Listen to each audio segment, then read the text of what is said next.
Boa noite, meus irmãos. É com muita alegria, coração cheio de ânimo, de boa vontade, que nós estamos aqui novamente para estudarmos um pouquinho mais das leis de Deus, das leis naturais.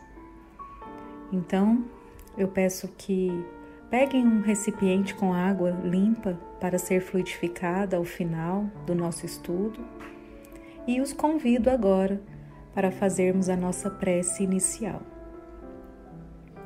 Fechemos os nossos olhos neste momento, elevamos os nossos corações, os nossos pensamentos a um plano superior, buscando a presença amiga dos nossos mentores espirituais, dos nossos amigos do além.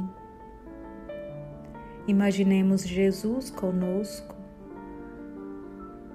Amado Mestre Jesus, nós queremos te agradecer pelas oportunidades que temos, Senhor, pela oportunidade do estudo, pela oportunidade da vida, pela oportunidade de conhecermos a doutrina consoladora. Queremos te agradecer, Senhor, por estarmos aqui nesta noite, com o mesmo pensamento, com os mesmos objetivos, e queremos te pedir que nos intua, que nos proteja e que esteja conosco, hoje, agora e sempre, que assim seja. Então, começaremos o nosso estudo. Hoje estudaremos o livro 3º, capítulo 5 do Livro dos Espíritos, lá na lei de conservação, e falaremos mais especificamente sobre o necessário e o supérfluo. Hoje de uma forma diferente, né, meus irmãos? Hoje eu estou mandando o áudio para que as nossas irmãs possam colocar algumas imagens neste áudio, para que nós possamos fazer o nosso estudo de quinta-feira. Eu espero com toda sinceridade que estas palavras cheguem no coração de vocês e que façam uma reflexão sobre o que é necessário, o que é supérfluo em nossas vidas, assim como eu também fiz ao estudar esse capítulo. Pois bem, Allan Kardec, na pergunta 715, pergunta assim para a espiritualidade maior: como pode o homem conhecer o limite do necessário? E os benfeitores espirituais respondem: aquele que é sábio o conhece por intuição. Muitos só o conhecem à custa de suas próprias experiências. Os benfeitores espirituais quiseram então nos falar, nos dizer que é com o tempo, que é com o conhecimento, que nós vamos angarilhando no decorrer da nossa jornada evolutiva para que possamos saber o que é necessário e o que é supérfluo em nossas vidas. Eu os convido para ir lá na frente, no capítulo sobre penas e gozos, na pergunta 952. Quando Allan Kardec faz a pergunta e os benfeitores espirituais nos dizem que existem paixões às quais nós não temos mais o poder de resistir, porque já estamos tão habituados a essas paixões que fazemos delas verdadeiras necessidades. E infelizmente, meus irmãos, os desafios se agigantam. Lembrando que vivemos num mundo de provas e expiações. Isso significa que estamos sujeitos a doenças, crimes organizados, crises financeiras, e temos a urgente necessidade de repensar o nosso modo de viver e de conviver. Vejam o atual momento do qual estamos passando, esse momento pandêmico que nos sacudiu, nos tirou do eixo e trouxe desequilíbrios de várias vertentes para as nossas vidas, colocando a nossa fé à prova. Tantas pessoas precisaram mudar o modo de viver, renunciar a um estilo de vida em razão, por exemplo, da crise financeira, que já existia mesmo antes da pandemia, não é verdade? No entanto, ainda há muitas pessoas que mesmo depois dessa sacudida, mesmo depois desse desequilíbrio que nós precisávamos passar para acordarmos, para despertarmos, ainda há pessoas que insistem em continuar com os mesmos comportamentos, sem vontade de adequar à situação nova. Observamos o aumento da violência e, consequentemente, o aumento de carros blindados, de cercas elétricas, de câmeras de segurança. E aí nós vamos agregando tudo isso à nossa vida como uma necessidade, na tentativa de manter a criminalidade longe dos nossos lares, né? Vejam quanto à alimentação, por exemplo. Até pouco tempo, nós tínhamos uma vida mais saudável, mais natural. Eu lembro, por exemplo, na minha infância, que a minha mãe pegava o leite de uma carroça que passava pela rua. Claro, eu morava no interior, mas passava a carroça, né, com o cavalo mesmo, a carroça, e fazia um barulho específico com um sininho para entregar o leite. Ou senão, o cara do leite gritava, né, olha o leite. E nós bebíamos leite, vamos dizer assim, natural, o leite da fazenda, né? Hoje nós sabemos que na caixinha de leite há muitos conservantes e outros ingredientes, outros materiais que não são leite, que não é leite. Então, houve uma invasão desses produtos industrializados, né?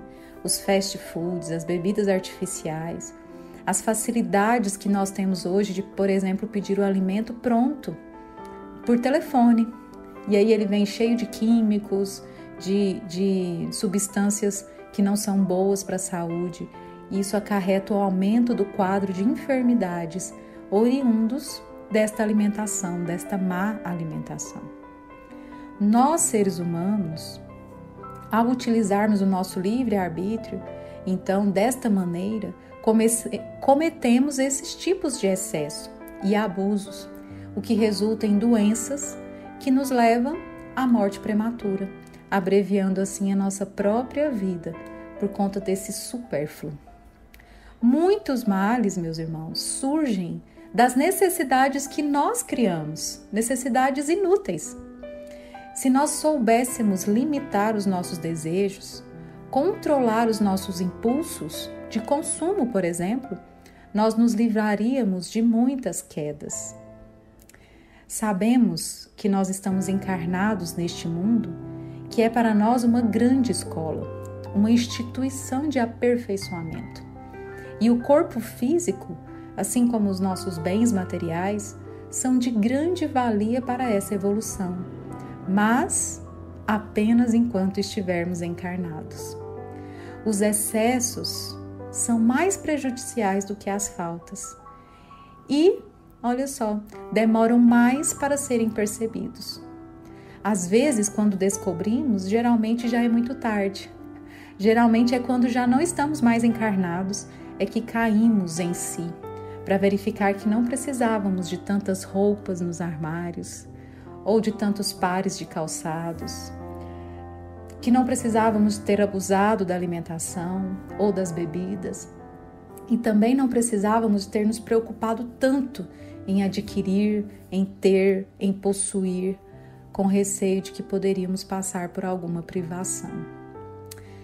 Se nós realmente desejamos, meus irmãos, viver a emancipação da nossa alma, nós precisamos começar a aprender agora a viver com tudo e nada tendo, com todos e sem ninguém. Essas são palavras do apóstolo Paulo. Ele disse então que nós temos que aprender a viver com tudo e nada tendo e com todos e sem ninguém. O que ele quis dizer com isso, né?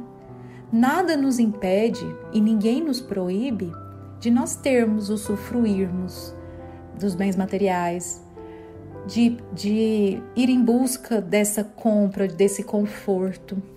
Mas é imprescindível nós termos a consciência de que nada nos pertence.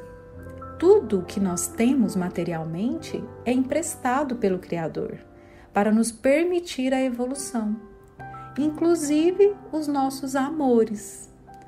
Nós podemos viver e conviver com todos, amando, sendo amados, mas ninguém nos pertence. E nós não pertencemos a ninguém, apenas a Deus, não é? Não podemos nos apegar demasiadamente a ninguém. Deus nos concedeu todas as condições para vivermos. Jesus nos indica o caminho seguro que devemos seguir para que esta sobrevivência seja a mais amena, com atitudes que nos leve à paz da consciência e à tranquilidade nesse caminhar.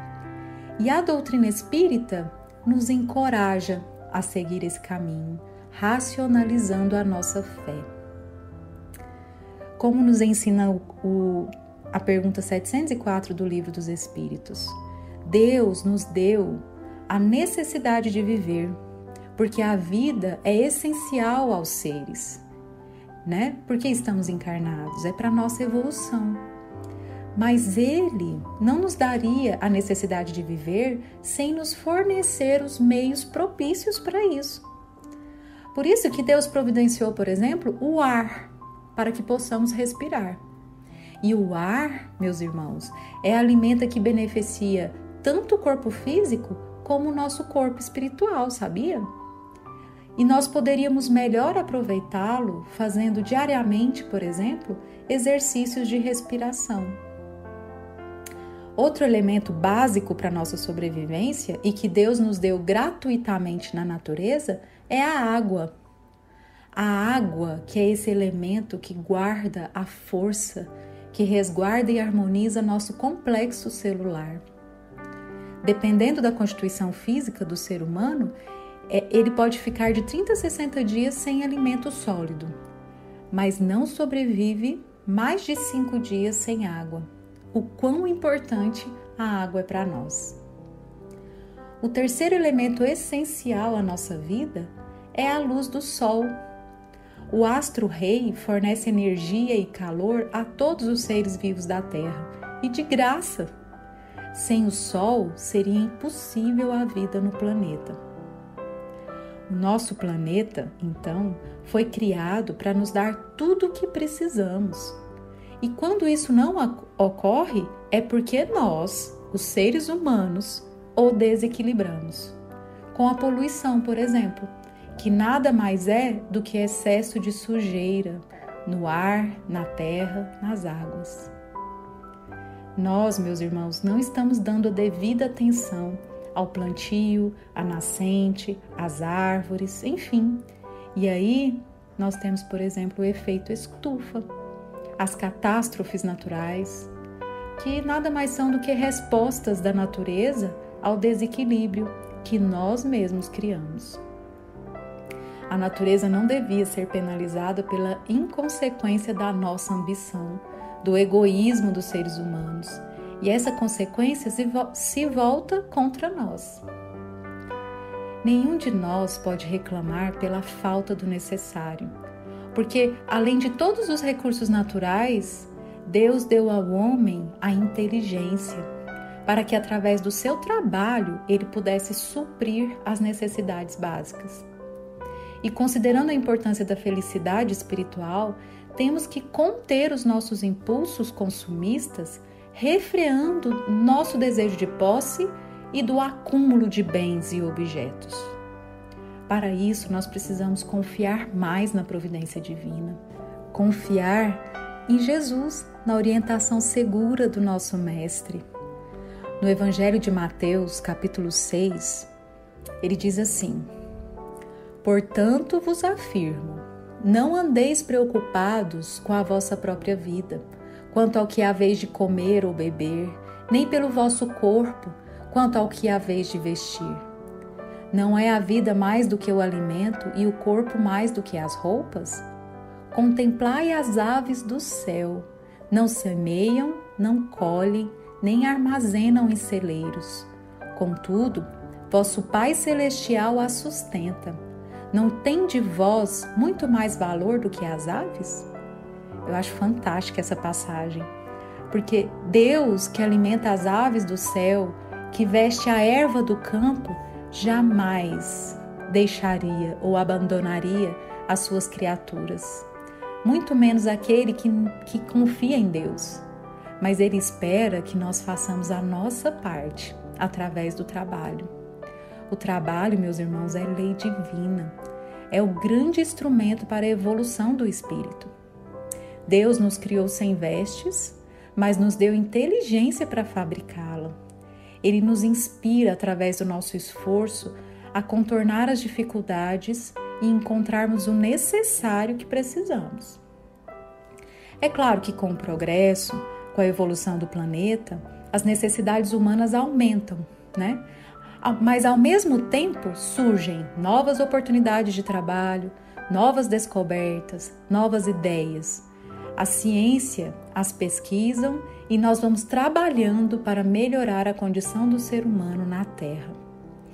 Mesmo aqueles irmãos que não possuem a capacidade física ou mental completa, têm a possibilidade de suprir suas necessidades através dos familiares ou de pessoas caridosas, sem que seja necessário o desequilíbrio através do supérfluo.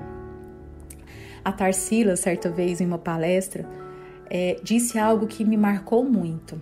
Ela falou assim que o que sobra no prato dos meus filhos faz falta no prato de outras crianças.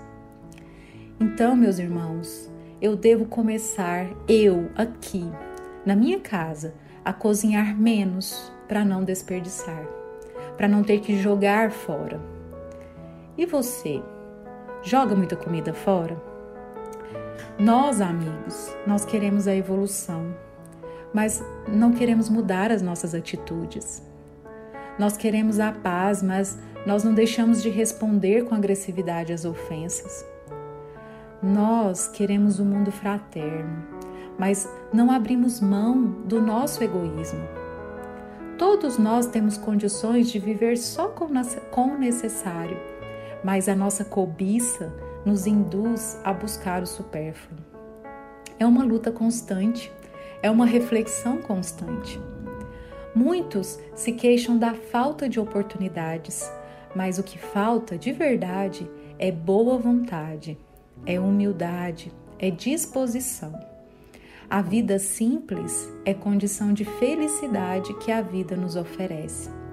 Sabe o menos é mais? Essa condição foi esquecida pelos seres humanos. Ao invés de buscar os recursos para alcançar a vida eterna, nós estamos presos, sempre ansiosos pelos prazeres passageiros da terra. São raras as pessoas que se contentam com os recursos disponíveis para a solução dos seus problemas. Apóstolo Paulo, nas suas cartas aos Filipenses, ele disse assim: eu aprendi a contentar-me com o que tenho. Uma frase tão curta, mas com tão grande significado. Paulo demonstrava ali uma resignação, uma compreensão diante da vida que nós precisamos buscar. Veja bem, eu vou repetir. Aprendi a contentar-me com o que tenho. Quando ele fez essa afirmativa, ele estava preso em Roma. E o que Paulo possuía? Materialmente, nada. Assim como Jesus e tantos outros missionários, eles não tinham cama para dormir, nem armário com várias roupas, cabideiro, eles não tinham nem mesmo uma mochila para carregar mantimentos ou seus pertences. Ao contrário desses missionários, o que nós observamos hoje é a valorização do supérfluo, que se tornou algo normal, como símbolo das pessoas bem-sucedidas da vida. Por isso, nós vemos muitas pessoas que não se contentam com uma peça de roupa simples para cobrir o corpo. Elas querem uma de marca que esteja na moda, que se diferencia dos outros, chegando a pagar quantias volumosas por uma peça, uma calça ou por uma blusa. Não nos contentamos, às vezes, com um veículo que nos leve de um lugar para o outro. As pessoas querem sempre o melhor, o maior, que chame mais atenção, que fique mais bonito nos posts das redes sociais, que chame a atenção dos amigos, dos parentes, dos invejosos. E o mesmo acontece com o celular, com a bolsa, com o calçado. A alimentação, o trivial já não serve mais. A mesa deve ser sempre farta, os pratos sofisticados. E se ficar bonito para postar, então é o ideal. Meus irmãos, é sempre conveniente, natural, utilizarmos o livre-arbítrio para viver da maneira que nós desejamos. Mas é prudente lembrarmos que Paulo disse lá aos Coríntios, ele disse assim que tudo me é permitido, mas nem tudo me convém. O supérfluo, meus irmãos, não nos convém. E se insistirmos em correr esse risco, nós podemos desperdiçar uma existência inteira na busca incessante de ter, de possuir, de acumular. E esquecemos de ser, postergando a nossa evolução, postergando o nosso despertar, esquecidos que estamos aqui de passagem para nos melhorar. Parece até jargão espírita, né? A gente dizer que nós precisamos ser e não ter. Mas é uma reflexão que está faltando colocar em prática. Se nós procurarmos Cristo como conselheiro diário, conseguiremos vencer tais desafios. E se assim não for, nós corremos o risco de ter que aprender a diferença entre o supérfluo e o necessário em experiências dolorosas, através de existências que nos serão concedidas, onde o tempo se encarregará de fazer as transformações necessárias. Kardec, quando ele explana lá na pergunta 717 sobre o supérfluo e o necessário, ele diz o seguinte, que o limite do necessário e do supérfluo nada tem de absoluto. A civilização criou necessidades, por exemplo, que o selvagem desconhece.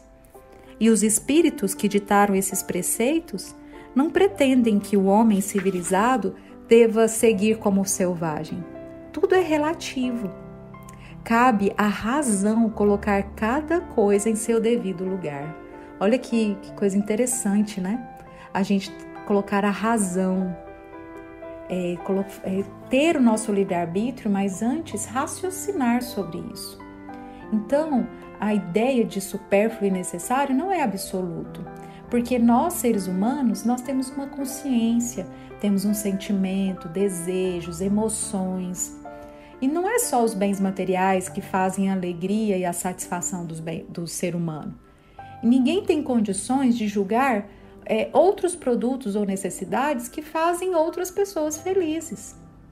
Então, o que é necessário para mim pode não ser para você. E o que é supérfluo da mesma forma. E o que é supérfluo? Supérfluo é aquilo que se presta a outras necessidades, às outras finalidades, como o uso excessivo das coisas, a satisfação do orgulho, o exibicionismo, bem tudo aquilo que acumula ou é improdutivo e nas mãos de poucos faz falta para muitos. O que se espera, meus irmãos, é que com o tempo o senso moral aumente e todos os homens se auxiliem mutuamente. Mas não é isso que observamos hoje. A sombra do supérfluo leva as criaturas a uma aflição desmedida. E Emmanuel traduz isso com muita propriedade numa mensagem que ele ditou, pela psicografia de Francisco Cândido Xavier, num livro chamado Moradias de Luz, a lição número 10. E ele diz assim: por toda parte na terra, vemos o fantasma do supérfluo enterrando a alma do homem no sepulcro da aflição. O supérfluo de dinheiro gera intranquilidade. O supérfluo de posses estende a ambição. O supérfluo de preocupações imaginárias abafa a harmonia. O supérfluo de indagações empanando a fé. O supérfluo de convenções expulsando a caridade. O supérfluo de palavras destruindo o tempo. O supérfluo de conflitos mentais determinando a loucura. O supérfluo de alimentação aniquilando a saúde, e o supérfluo de reclamações arrasando o trabalho.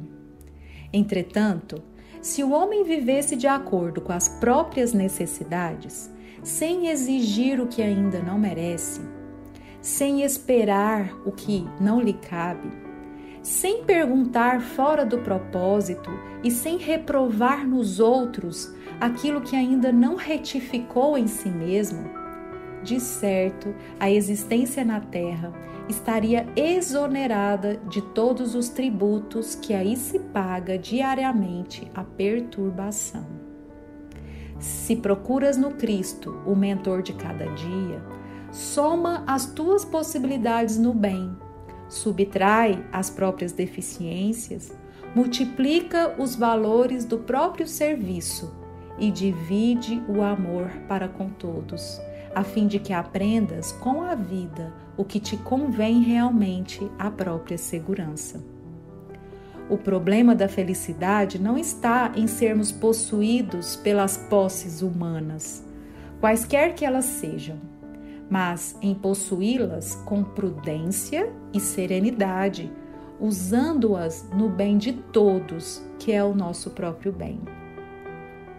Alija o supérfluo do teu caminho e acomoda-te com o necessário à tua paz.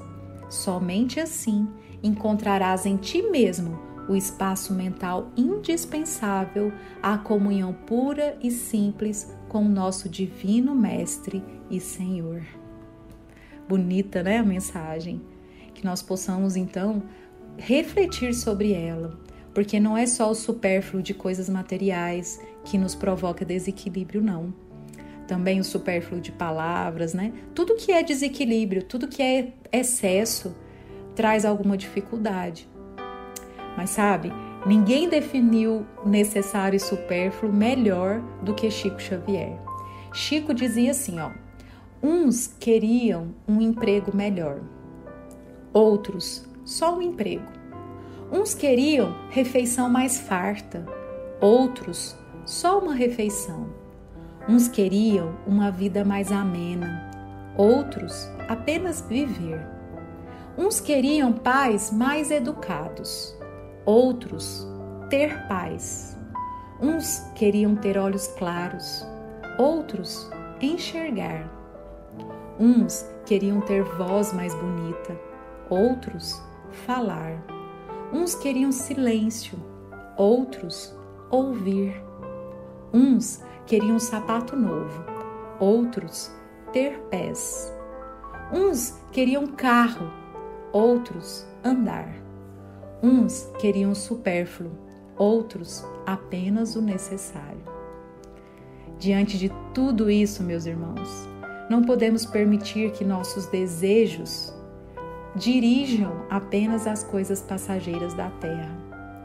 Nós precisamos refletir e renovar, ampliar a nossa visão espiritual, porque nada vale ganhar um mundo que não nos pertence e perder a nós mesmos para a vida imortal. Por maiores que sejam os obstáculos que surjam em nosso caminho, não podemos deixar de fazer o nosso dever, que é plantar o bem, que é agradecer, ter gratidão, porque somente agindo assim alcançaremos a verdadeira felicidade, que é bênção de Deus em nossas vidas. Gratidão por essa oportunidade, obrigada pela paciência de me ouvir e fiquem com Deus. Meus irmãos, dando continuidade aos trabalhos da noite, vamos entrar em sintonia com a equipe de médiuns que está neste momento na Casa Espírita, vibrando por nós, por nossos lares, pelas atividades da semana e por todos nós. Providencie um copo com água, um recipiente com água para ser fluidificado. Fechemos os nossos olhos, respirando calmamente, enchendo o nosso pulmão de ar e soltando lentamente.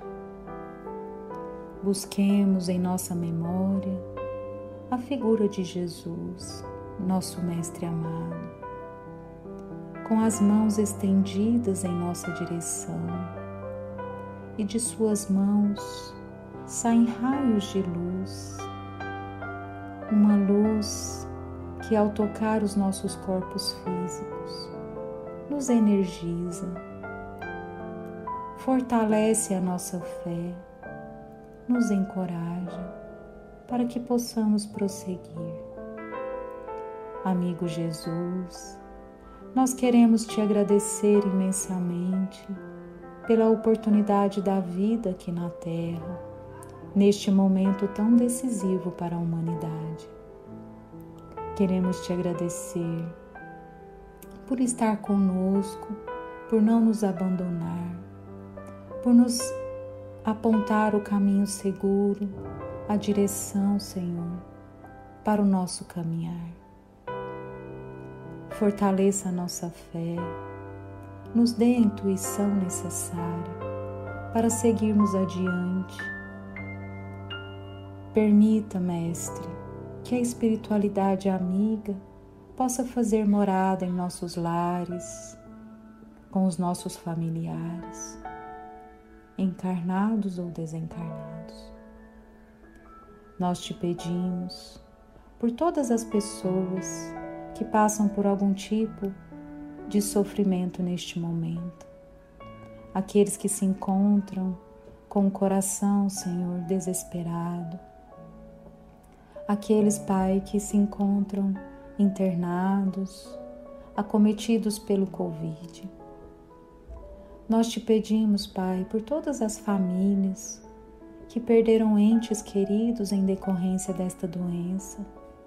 E também te pedimos, Senhor, pelos nossos irmãos que desencarnaram com relação ao Covid e que neste momento se encontram perdidos. Que todos estes, Pai, possam encontrar o caminho da luz, o teu caminho. Pai querido, abençoe a semana que se finda, abençoa, Senhor, as nossas necessidades, o nosso falar, o nosso ouvir, o nosso caminhar. E fica conosco, hoje, agora e sempre. Que assim seja.